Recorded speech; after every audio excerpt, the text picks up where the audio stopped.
थाना में एफआईआर राहुल गांधी के खिलाफ कराया गया है। 7 वर्ष से लेकर आजीवन कैद का भी प्रावधान उस एफआईआर में जो धाराएं हैं उस पर होगी।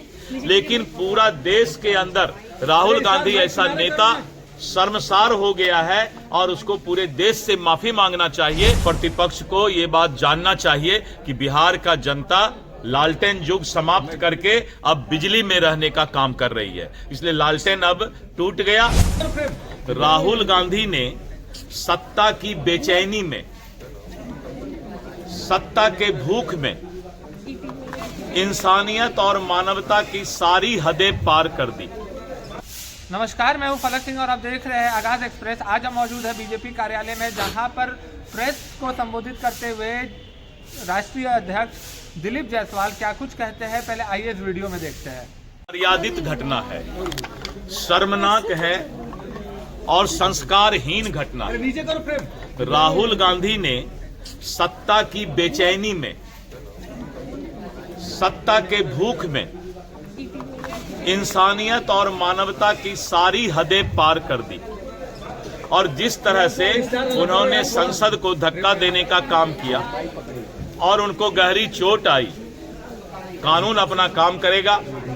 थाना में एफआईआर राहुल गांधी के खिलाफ कराया गया है। 7 वर्ष से लेकर आजीवन कैद का भी प्रावधान उस एफआईआर में जो धाराएं हैं उस पर होगी।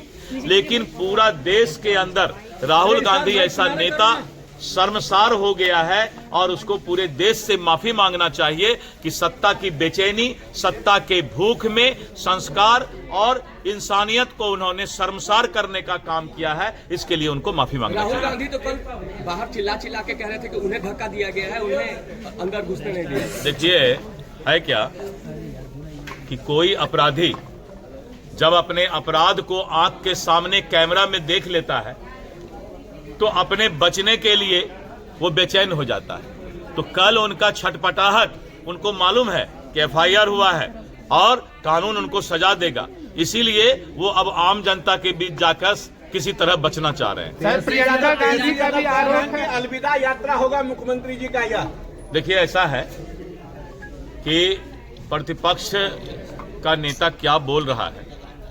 मैंने कहा कि अमर्यादित भाषा का उपयोग, क्या उनका ये संस्कार बन गया है? अब उनकी विदाई हो चुकी है और अब प्रतिपक्ष को ये बात जानना चाहिए कि बिहार का जनता लालटेन युग समाप्त करके अब बिजली में रहने का काम कर रही है, इसलिए लालटेन अब टूट गया और उनका जो है राजनीति का नाव छूट गया।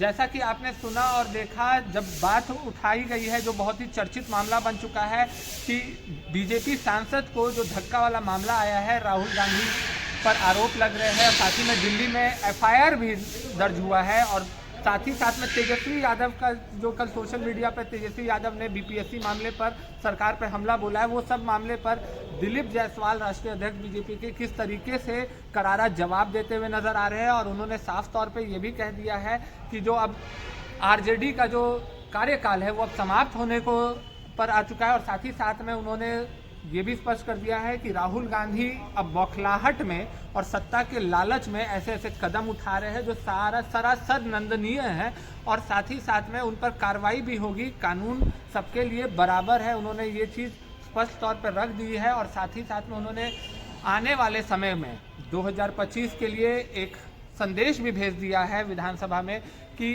जो अब बिहार की जनता है वो लालटेन में नहीं बिजली का साथ रहती है, मतलब कि सुशासन सरकार दोबारा 2025 में आने वाली है। ये सारे चीज़ जो दिलीप जायसवाल कह रहे हैं वो साफ इशारा कर रहा है कि जो एनडीए पार्टी है वो बिहार में एक बार फिर से निश्चित है कि हाँ, 2025 विधानसभा में एक बार फिर से एनडीए की ही सरकार आने वाली है और नीतीश कुमार मुख्यमंत्री बनने जा रहे हैं। तब तक के लिए जुड़े रहे हमारे साथ, देखते रहे आगाज एक्सप्रेस। धन्यवाद।